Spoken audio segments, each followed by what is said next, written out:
তার মানে কি মুক্তিযোদ্ধা সন্তান নাতিপুতিরা কেউ মেধাবী না, যত রাজাকারের বাচ্চারা নাতিপুতি হলো মেধাবী, তাই না? হিরো আলমকে নিয়ে মন্তব্য করায় মামুনুর রশিদকে নিয়ে হয় নানা ধরনের আলোচনা সমালোচনা। বাংলাদেশ শিল্পকলা একাডেমির মহাপরিচালক সৈয়দ জামিল আহমেদ তাকে রাড়াং নাটকে অভিনয় না করার অনুরোধ জানান। ছাত্র আন্দোলন চলাকালে রাজাকার স্লোগান নিয়ে বিশিষ্ট 24 জন বিবৃতি দিয়েছিলেন। সেই বিশিষ্ট জনদের মধ্যে ছিলেন নাট্যকার ও অভিনেতা মামুনুর রশিদ। এবার বিশিষ্ট এই নাট্যজনকে অভিনয় থেকে বিরত থাকতে বলা হয়েছে। কে এবং কেন করলেন এটা, চলুন জেনে আসি। তার মানে কি মুক্তিযোদ্ধা সন্তান নাতিপুতিরা কেউ মেধাবী না, যত রাজাকারের বাচ্চারা নাতিপুতি হলো মেধাবী, তাই না? বৈষম্য বিরোধী ছাত্র আন্দোলন চলাকালে তৎকালীন আওয়ামী লীগ সরকারের দলপ্রধান শেখ হাসিনা শিক্ষার্থীদেরকে রাজাকার বলে সম্বোধন করলে প্রতিবাদে ফুঁসে ওঠে ছাত্র সমাজ। তার সেই বক্তব্য প্রত্যাখ্যান ও জাতির কাছে ক্ষমা চাওয়ার কথা বলে আন্দোলন করতে থাকে শিক্ষার্থীরা।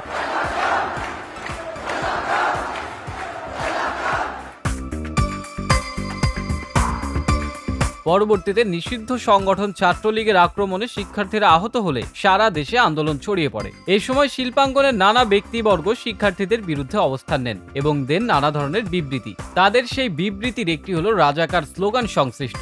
বিবৃতি প্রদানকারীদের মধ্যে ছিল নাট্যজন মামুনুর রশিদেরও নাম।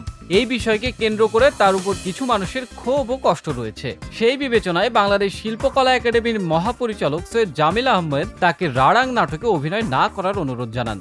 তিনি বলেন, আমি মামুনুর রশিদকে নিজে ফোন করে তাদের রাড়াং নাটকের শো করতে বলেছিলাম।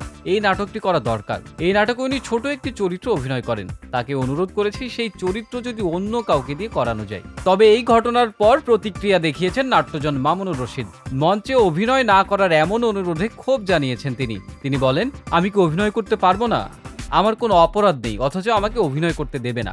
রাজাকার স্লোগান নিয়ে 24 জন বিশিষ্টজন ব্যক্তি বিবৃতি দিয়েছিলেন। সেখানে আমার নাম ছিল। ওই বিবৃতিতে কি অপরাধ আছে? এখন তো বলা হচ্ছে আপনারা কথা বলেন, সেই কথাই বলতে পারবো না?